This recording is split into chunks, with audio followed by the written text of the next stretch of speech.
याद करिए 17 के पहले पुलिस पहले भागती थी, पीछे पीछे गुंडे दौड़ाते थे। आज 17 के बाद उल्टा हो गया है।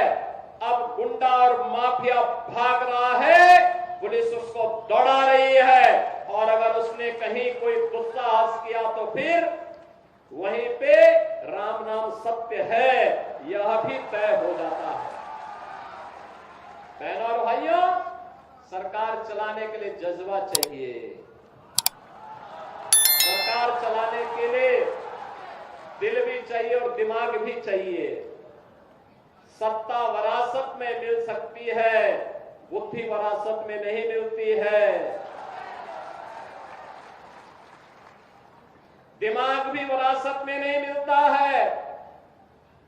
ये जो लोग सत्ता को अपनी पपौती मानते थे, वे लोग आज समझने लग गए हैं अब उत्तर प्रदेश में कभी उनको वापस नहीं आना है, इसलिए षड्यंत्र करने का प्रयास कर रहे हैं, अराजकता पैदा करने का प्रयास कर रहे हैं। उनका विकास से कोई लेना देना नहीं, उनका रोजगार से कोई लेना देना नहीं, उनका अन्नदाता किसानों से कोई लेना देना नहीं। बेटी की सुरक्षा हो, इससे उनका दूर दूर का कोई रिश्ता नहीं। उनको व्यापारी का सम्मान हो, इससे भी कोई दूर दूर तक रिश्ता नहीं। और तो आप देखते होंगे जब उनके किसी एक माफिया शागिर्द को, किसी डकैत को जो पुलिस मुठभेड़ में मारा जाता है, जब मारा जाता है तो इनकी दुखती हुई नस पर जैसे पुलिस ने उंगली रख दी हो, तब ये चिल्लाने लगते हैं। आप मुझे बताओ जो डकैत पुलिस मुठभेड़ में मारा गया,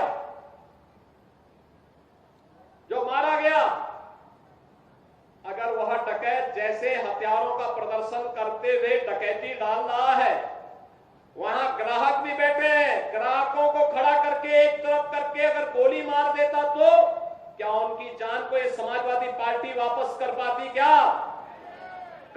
क्या? और वो किसी भी जाति के हो सकते थे।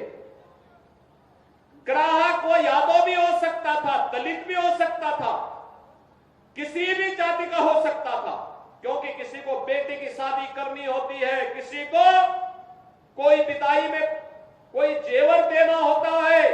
जेवर की परंपरा हमारे इतिहास का एक महत्वपूर्ण कार्यक्रम हिस्सा है, मांगलिक और एक शुभ कर्म का हिस्सा माना जाता है। और अगर जेवर खरीदने के लिए किसी शराब और किसी सुनार के घर में, व्यवसायिक प्रतिष्ठान में कोई ग्राहक गया है और उस ग्राहक के साथ लूट हो, उस व्यापारी के साथ सरेआम लूट हो, डकैती डाल करके करोड़ों रुपए की डकैती डाल दी जाए, अगर डकैत हत्या करके भाग गया और पुलिस के पास सुराग नहीं मिलती तो यही लोग बोलते देखिए साहब अराजकता है।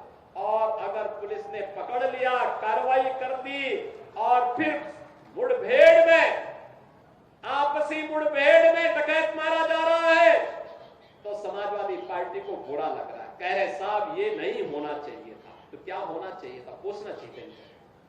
थोड़ा पूछिए इन लोगों से क्या होना चाहिए था।